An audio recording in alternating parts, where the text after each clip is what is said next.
തിരുവനന്തപുരത്തെ പോലീസിന്റെ അനാസ്ഥയ്ക്ക് പിഴയടക്കേണ്ടി വന്നത് ആലുവയിലെ സ്കൂൾ വാൻ ഡ്രൈവർക്ക്. ആലുവ ഉളിയന്നൂർ സ്വദേശി സിദ്ദീഖിനാണ് പിഴയടക്കേണ്ടി വന്നത്.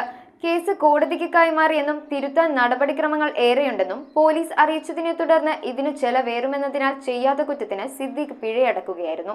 ആലുവ ഉളിയന്നൂർ സ്വദേശി സിദ്ദീഖിനാണ് തിരുവനന്തപുരത്തെ പോലീസിന്റെ അനാസ്ഥയ്ക്ക് പിഴയടക്കേണ്ടി വന്നത്. KL 20F606 എന്ന ബൈക്കാണ് നിയമലംഘനം നടത്തിയതായി ക്യാമറ ഒപ്പിയെടുത്തത്. എന്നാൽ 6067 പകരം 6063 എന്ന നമ്പറിനാണ് പിഴയടക്കണമെന്ന നോട്ടീസ് വന്നത്. സിദ്ദീഖ് വാഹന ഉടമയുടെ പേര് മാറ്റാൻ RT ഓഫീസിൽ ചെന്നപ്പോഴാണ് പിഴയുണ്ടെന്നറിഞ്ഞത്.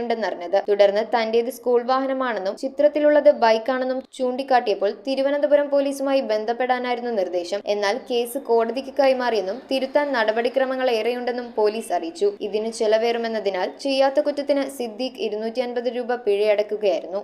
ഒരു ആക്റ്റീവ പോലുള്ളൊരു സ്കൂട്ടറിന്റെ ഫോട്ടോയിൽ ഫൈൻ ഇട്ടേക്കണാണ്. കേരള പോലീസിന്റെയാണ് ഫൈൻ എന്ന് പറഞ്ഞത്. അതുകൊണ്ട് RD ഓഫീസിലേക്കോ RDOക്കോ ഒന്നും ചെയ്യാൻ കഴിയില്ല. അപ്പോൾ സ്റ്റേഷനുമായി ബന്ധപ്പെടാൻ പറയുകയും സ്റ്റേഷനുമായി ബന്ധപ്പെട്ടപ്പോൾ അത് തിരുവനന്തപുരത്തുണ്ടായ സംഭവമാണെന്നും അതുകൊണ്ട് തിരുവനന്തപുരത്ത് കോടതിയിലേക്ക് പോയേക്കാണ്, കോടതിയിൽ ഈ പൈസ അടക്കണമെന്നും പറഞ്ഞു. അപ്പോൾ അത് അവിടെ എത്തുമ്പോൾ 250 രൂപയ്ക്ക് വേണ്ടി കോടതി പോകാൻ പറ്റാത്ത സാഹചര്യം പറഞ്ഞപ്പോൾ അത് റിലീസ് ചെയ്തു തരാം, ഇവിടെ നിന്ന് തന്നെ ഓൺലൈനിൽ അടക്കാൻ സൗകര്യം ചെയ്തു തരാമെന്ന് പറയുകയാണ്. ഇതിൻ്റെ ഇങ്ങനെയുള്ള ഉദ്യോഗസ്ഥരുടെ അനാസ്ഥകൾ, അവരുടെ ഇതും കൊണ്ട് പറ്റുന്ന അനാസ്ഥയാണ്. അതിന് നടപടികൾ ഉണ്ടാവണമെന്ന് തന്നെയാണ് പറയുന്നത്.